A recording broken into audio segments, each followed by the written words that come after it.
Nós somos a fonte didática e metodológica para a ecologia e o meio ambiental da região Nordeste.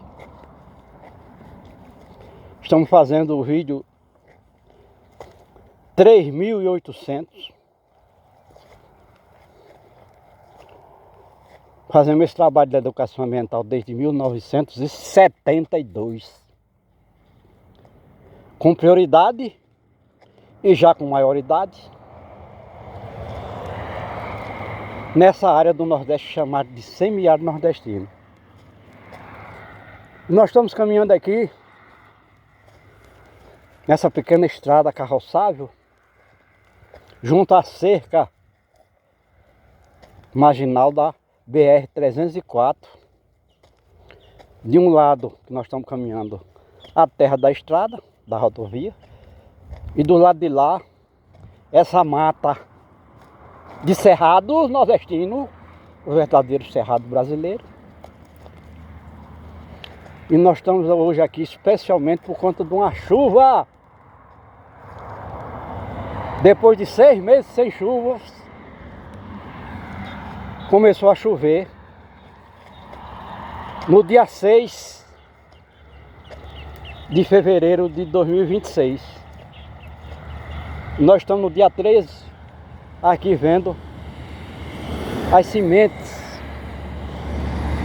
que germinaram por conta da presença dessa chuva que fez com que o solo estivesse úmido suficiente para fazer a planta germinar, a semente germinar e a planta nascer. E dependendo da permanência desse solo úmido, o que vai depender da continuidade das chuvas, essa planta vai crescer e se reproduzir. E do lado de lá, essa vegetação diversificada de cerrado, o verdadeiro cerrado brasileiro, com mais de 70 plantas, espécies de plantas, a nível de mais de 300 espécies de plantas a nível de árvores e arbustos.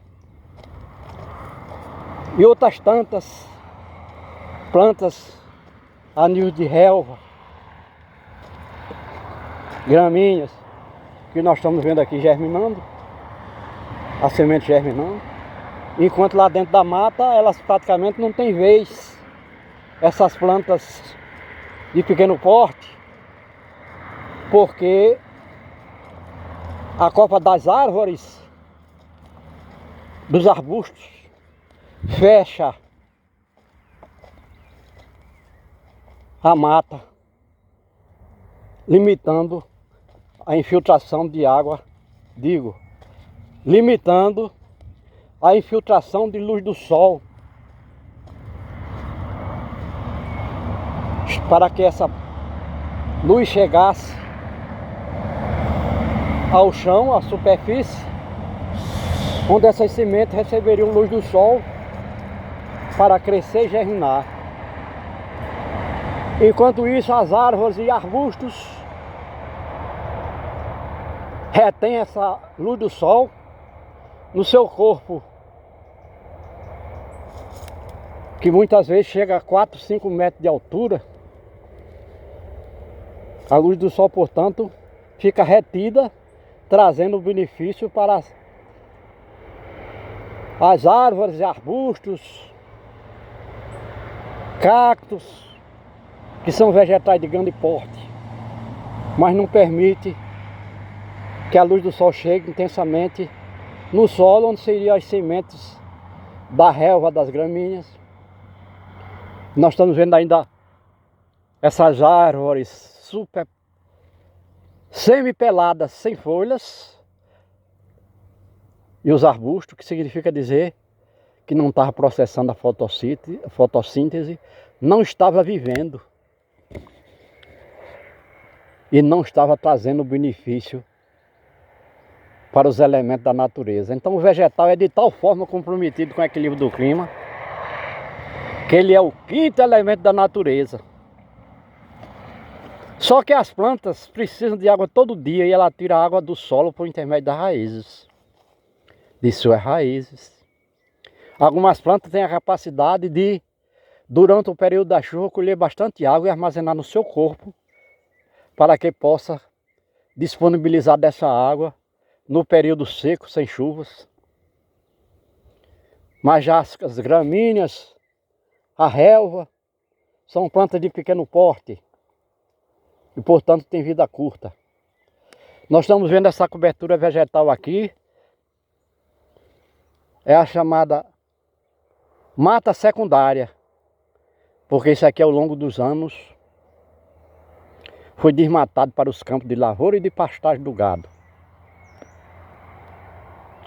E ao ser abandonada essas terras, abandonada para a agropecuária, lá pelos anos de 1970 do século passado, elas se recuperaram, não total, mas a gente vê que pelo menos 60% das espécies de árvore e arbusto que existiram aqui retornaram, porque encontraram um ambiente adequado para a germinação da semente, crescimento da planta e reprodução. Mas o porte desse vegetal agora seria de 70% dessas mesmas plantas que existiram aqui, plantas nativas naturalmente. Então, em consequência da chuva que passou muitos meses sem plantas, sem folhas, as plantas, em consequência da chuva recente, as plantas estão criando folhas e estão assim contribuindo com o desenvolvimento da planta, mas também contribuindo com o equilíbrio do clima, já que a planta é absolutamente comprometida com os elementos da natureza, a ponto de que poderia ser classificada como o quinto elemento. Então os outros 4 elementos da natureza, que seriam energia luminosa e calorífica do sol, água no solo, água na atmosfera, chuvas, atmosfera com água no estado gasoso e os gases atmosféricos que fazem parte do corpo dos seres vivos, e o solo. A planta tem absolutamente compromisso com a manutenção desses elementos no seu lugar, porque a planta não tem sistema de locomoção e tem que receber tudo onde está. Não tem como se deslocar para buscar água, não tem como crescer para buscar a luz do sol mais do que tem. E o resultado é que é de fato a cobertura vegetal comprometida com o elemento do clima, com os outros elementos. E por isso nós estamos vendo aqui um riacho. Provavelmente não passa água corrente aqui, não passou água corrente aqui nos últimos 3 anos. E com os 70 milímetros de chuva que caiu esse ano, só foi suficiente para escorrer aqui nesse chão duro,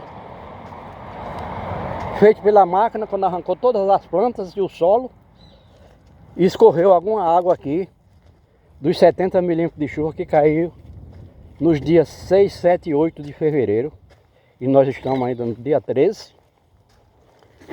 E essa umidade que a gente vê no solo ainda é dessas chuvas, apesar da fuga da água que acontece por conta da grande intensidade de luz solar, o que não é o momento agora, já que o céu está totalmente nublado o dia todo,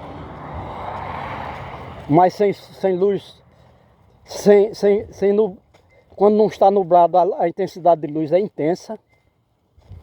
Já por conta aquecimento global, que se intensificou, mas também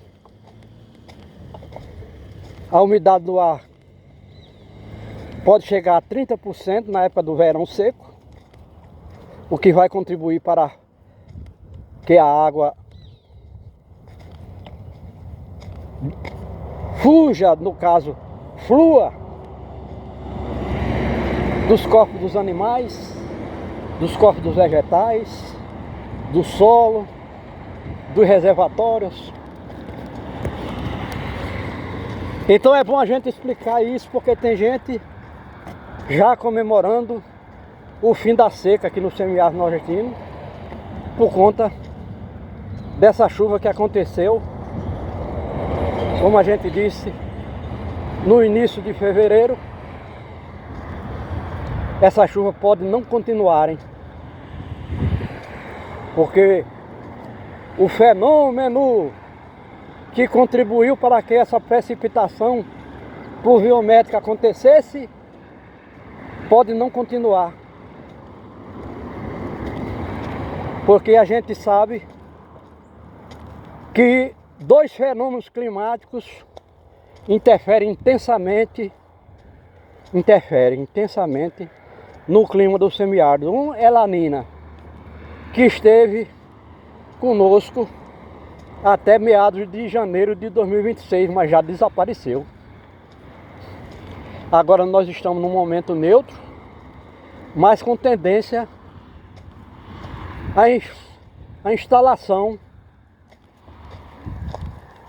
do fenômeno climático chamado El Niño, que reduz drasticamente a oferta de chuvas aqui. Então nós estamos num momento neutro e essas chuvas que aconteceram agora, que chegou a mais de 100 milímetros em algumas áreas do Rio Grande do Norte,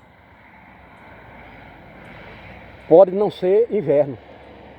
Nem toda chuva é inverno, nem toda seca é verão. Então o homem já está comemorando, enquanto no meio de da seca, todo mundo falava da miséria, da desgraça, da consequência da falta de chuvas aqui, e pode passar até 200 dias sem cair um pingo de chuva. Agora já estão comemorando com essas chuvas o fim da seca. Só que essa água não foi suficiente para escorrer, como a gente está vendo aqui, escorrer para os rios, os riachos e encher os açudes. Não foi suficiente ainda. A gente espera que continue chovendo, só que a gente não sabe se essa chuva é de grande intensidade suficiente para fazer a água escorrer no chão. E o pior dessa história é que essa água vai arrastando toda a sujeira do chão para os riachos e para os açudes. Matéria orgânica decomposta, seja os excrementos do gado e dos animais da fauna, seja plantas secas que apodreceram, secaram e apodreceram, vai tudo pro riacho, pro açude. E lá essa água vai apodrecer, grossa, cor, fedorenta. E lá no açude ela vai passar o verão, se é que vai durar a sua permanência lá no reservatório, suficiente para criar algas. E a gente vê no verão os açudes, as lagoas, aqui dessa área esverdeada, algas. Aí o peixe morre, porque aquele não é alimento de peixe. Aquela alga estranha é consequência da grande permanência de tempo sem que a água seja renovada pelas chuvas. E como a gente disse, essa água vai ficar deteriorada, suficiente para atrair micro-organismos que são maléficos na água, em consequência da forma de armazenamento de água no chão a céu aberto e em consequência do clima. Então nós estamos aqui caminhando entre uma mata à nossa esquerda, que é mata secundária, mas à medida que ela se aprofunda lá para cima da serra, que está desse mesmo lado, vai se tornando mata nativa, porque na serra íngreme, recheada de lajedos, pedras, o homem não consegue fazer agricultura e não pode criar gado, porque o terreno é acidentado e quando chove fica escorregadio feito sabão. Além de que nessa mata nativa cheia de pedra existem muitas cobras que atacam o animal, o bovino ou qualquer outro animal. Animais peçonhentos com veneno que pica a vaca, o boi, o cavalo e mata-o instantaneamente. Então não é um ambiente ideal para se criar gado por conta da grande quantidade de animais, principalmente animais tipo cobra, que usam outros animais como alimentos, picando, matando. Então são vários fatores que fazem com que essa vegetação tenha sido conservada, mantida. E aí o homem hoje pode ver, testemunhar o que seria uma vegetação de cerrado. Cerrado significa densidade de plantas. E a gente vê aqui que para cada metro quadrado existe uma planta, a nível de árvore e arbusto. Algo extraordinário, o que significa dizer também que se a planta é o quinto elemento da natureza, essa área de matas que existe aqui no Nordeste, nessa área do Nordeste, é bastante naturalmente benéfico ao clima. Porque a gente sabe que a planta foi criada depois que foi criada as chuvas. E a relação que existe entre a planta e a chuva ultrapassa a lei da física, porque ela está registrada no livro chamado de Bíblia Judaica Cristã, no capítulo 2, versículo 5 do Gênesis. Então nós estamos vendo aqui a densidade de plantas por área nessa área do Nordeste, o que significa dizer que essas plantas escolheram esse lugar para nascer e viver de acordo com os elementos da natureza que lhe era disponível. E a partir do momento que esses elementos estão sendo alterados por conta das atividades do homem, essa mata pode desaparecer. Então veja a quantidade de plantas, de espécies de plantas que existe numa mata dessa, na vegetação de cerrado, no agreste do Rio Grande do Norte, no agreste do Nordeste. Não tem menos de 300 espécies a nível de árvore e arbusto.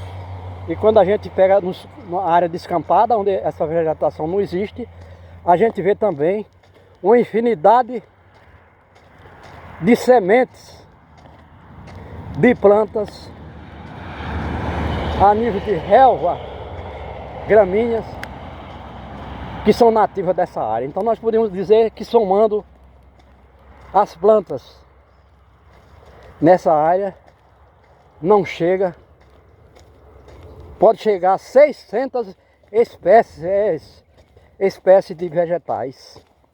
Algo extraordinário na terra.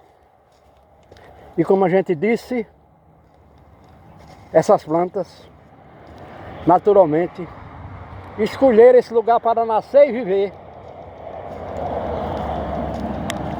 de acordo com os elementos da natureza, energia luminosa e calorífica do sol, água no estado líquido, embora a planta também se beneficie com água no estado gasoso,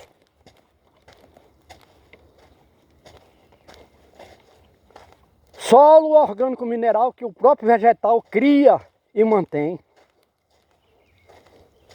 atmosfera respirável, já que as plantas e os animais são seres vivos aeróbios. As plantas inspiram o dióxido de carbono e expiram o gás oxigênio, enquanto que os animais inspiram o oxigênio e expelem o dióxido de carbono. Então existe uma troca, uma permuta dos elementos da respiração entre os animais e vegetais. E os vegetais e animais necessitam de água todos os dias. E enquanto os animais têm sistema de locomoção para buscar água onde ela estiver, o vegetal tem que receber todos esses elementos do seu lugar, porque não tem sistema de locomoção. Isso é muito importante a gente dizer, porque isso faz parte da vida. E nós, seres humanos, somos seres vivos de vida inteligente. E ao fazer esse trabalho de educação ambiental científica, certamente nós vamos convencer milhares de pessoas que têm acesso a essa informação de que a vida precisa continuar na Terra. E nós somos responsáveis não só pela destruição do ambiente, como a gente está vendo aqui, com nossa tecnologia do fim do mundo, do absurdo, mas também, principalmente, nossa tecnologia deve estar a serviço da criação e manutenção da vida, porque nós somos seres vivos, inteligentes, cidadãos do universo.